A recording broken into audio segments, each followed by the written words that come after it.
So this is the fourth installment of the walking bass line program that I have going on right now.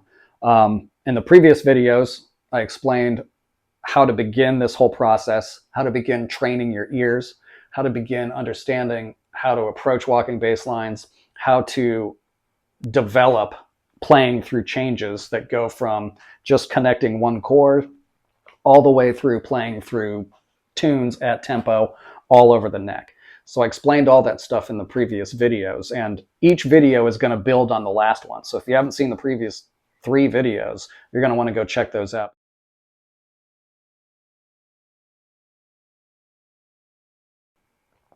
In this video, I'm going to cover 3 more routines, and the first one I'm going to cover is chord, chord, chord, chord. So this is the first routine where we don't have to start on a chord tone, or I'm sorry, where we don't have to start on the root and we don't have to end on the root. So in other words, we don't have to start on the roots and we don't have to target a root. All of the chord tones are open. We can do anything we want with them.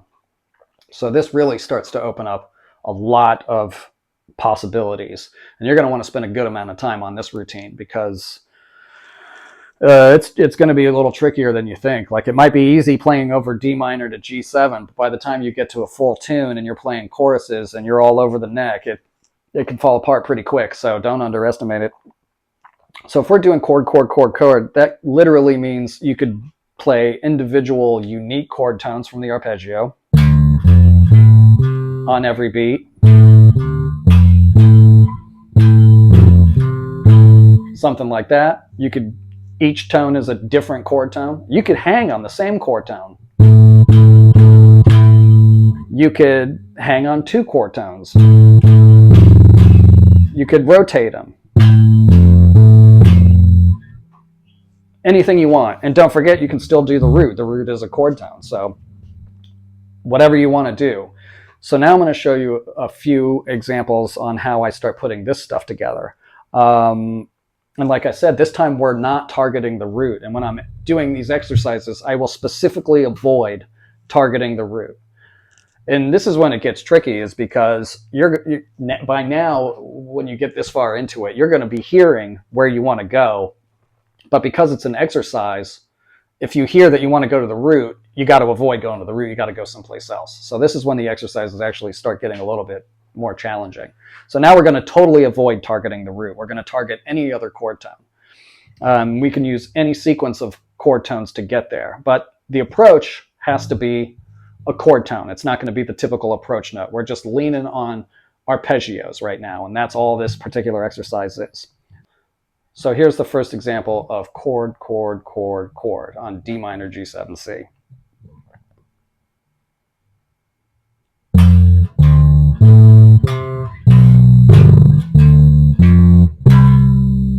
One more time.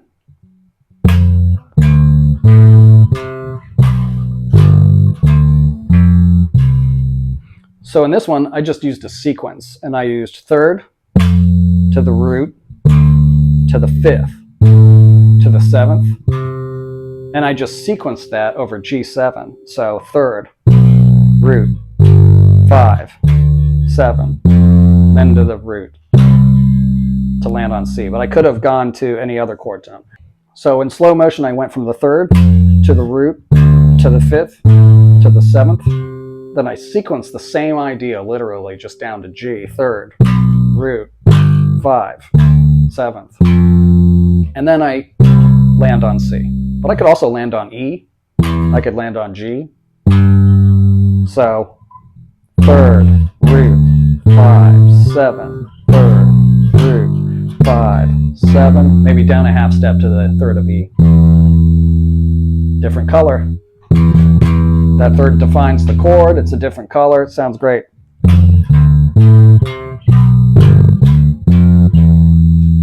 Okay, so that's the first example. Here's the second example.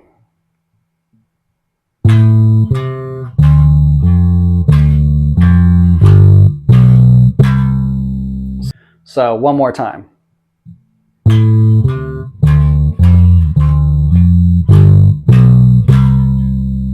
Real slow. 5th to the 7th to the root to the 3rd and I sequence this one too. So 5th, 7th, root, 3rd, and then back to C. So one more time. 5, 7, root, 3rd, 5, 7, root, 3rd, C.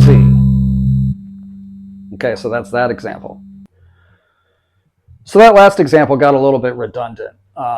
This is an example of, even though the math works, I did a sequence of 5, 7, root 3rd, and then 5, 7, root 3rd again. But you'll see here, 5, 7, root 3rd. That's great on D minor.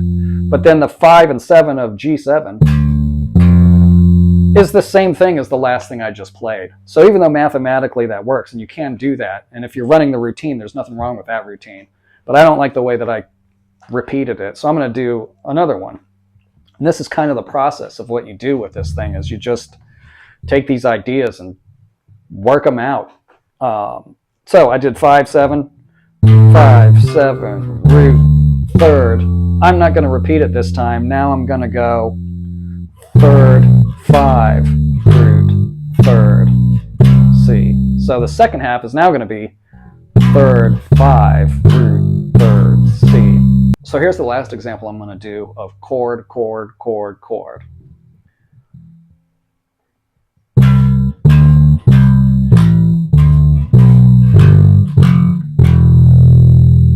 One more time.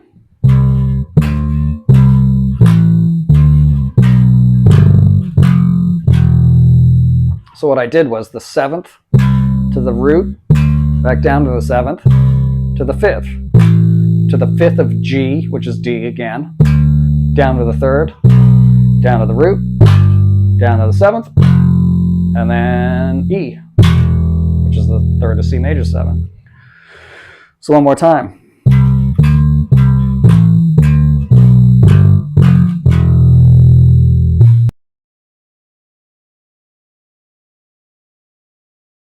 The next routine that I'm going to show you is going to be chord, chord, chord approach.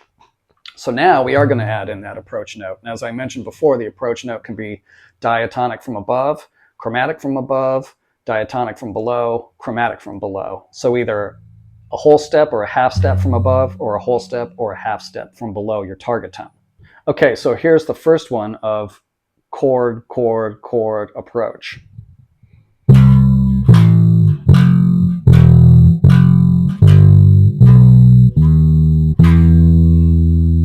So here's what I did.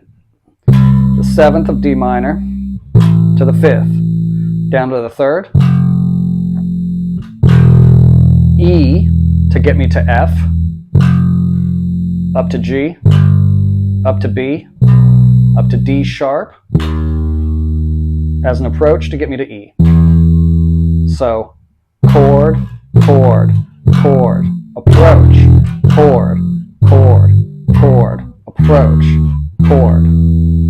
So here's another example of chord, chord, chord approach.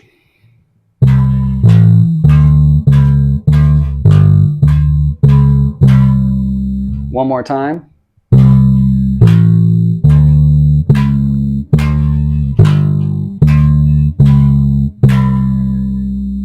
So what I did, flat 7, down to the 5th, up to the root, down a half step to reapproach the root from half step below.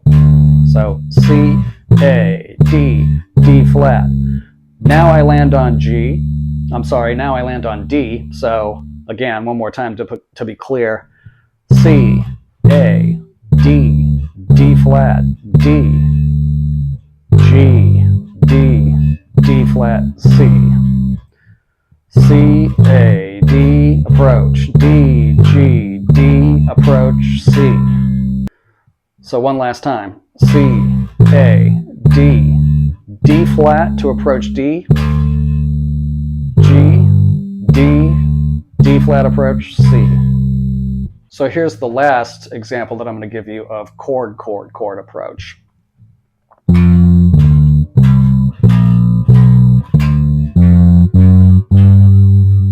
One more time.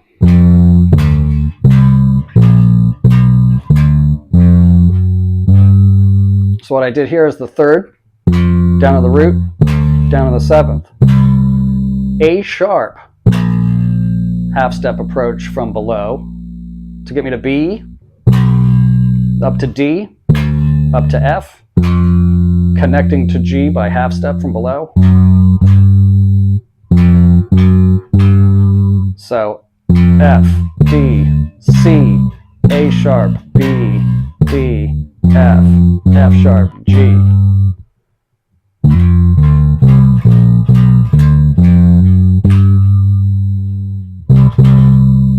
So as you can see, just using those 3 routines, coming up with as many examples and as many possibilities as you can with each routine, and then running them through simple changes and gradually more complicated changes is really going to give you a serious workout in walking bass lines. And you're well on your way.